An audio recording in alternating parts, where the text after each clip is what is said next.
Welcome to Thursday. It is Meet the Press Daily, and I'm Chuck Todd. Right now, the president and members of Congress have a major dilemma on their hands when it comes to the future of our democracy.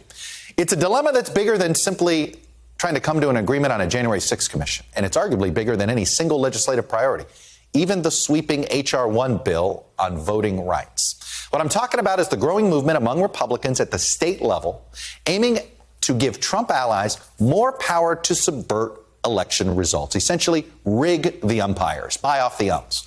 A lot of the current conversation around voting laws has been about voting access. Yes, there are more hurdles, but hurdles you can jump over. Crooked umps is harder to deal with. But that's not what we're focusing on here.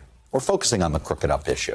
Bottom line, these Republican efforts could make the chaos of the 2020 election look quaint compared to what we might see in future elections. Let me walk you through this. Right now, as you can see here, Republican legislatures in states across the country, from coast to coast, Montana to Florida, are enacting a slew of new restrictive voting laws, seemingly in response to the lies about election fraud being pushed by Donald Trump, still being pushed by him, by the way. Amazing how many elected Republicans just ignore and stick their head in the sands at this delusional stuff that the former president pumps out every day. Anyway, this is not just about limiting access to voting. In some of these new laws, the changes to how elections will be administered are what could be most impactful. Let me take you to Georgia. That's a place where the law has already been enacted, and this takes power away from the Secretary of State's office. Well, we knew, which you might remember, they did intervene. They did defend the state's election results from Trump's attacks. They won't be able to do that next time. Now, Trump loyalists in the state's Republican legislature will have sweeping new powers over potentially certifying those election results. Let me take you to the state of Texas.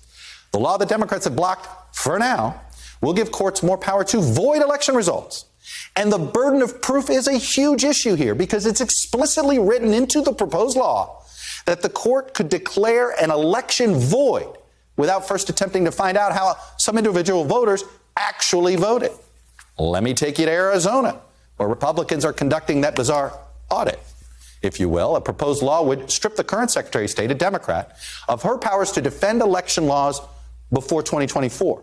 And in Arkansas, a new law is already on the books, and it gives the state's election board a lot more power to decertify an election official or simply take over election administration. So what makes these Republican measures so powerful is that there is basically nothing to counteract them in the Democrats' federal legislation on voting rights. The legislation would expand voting access. It would try to limit gerrymandering. It would increase some financial transparency when it comes to campaign finance, dark money groups.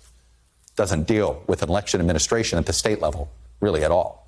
So what we're seeing is a case of asymmetrical warfare where Democrats are battling over who gets to vote.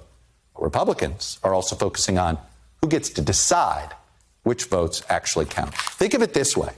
In a close game, in baseball or basketball, a crooked ref or a crooked ump can tip the balance. Well, in a close election, that's what we're staring at. You win by 10 runs, you don't have to worry about a crooked ump. You win by 10 votes, you might.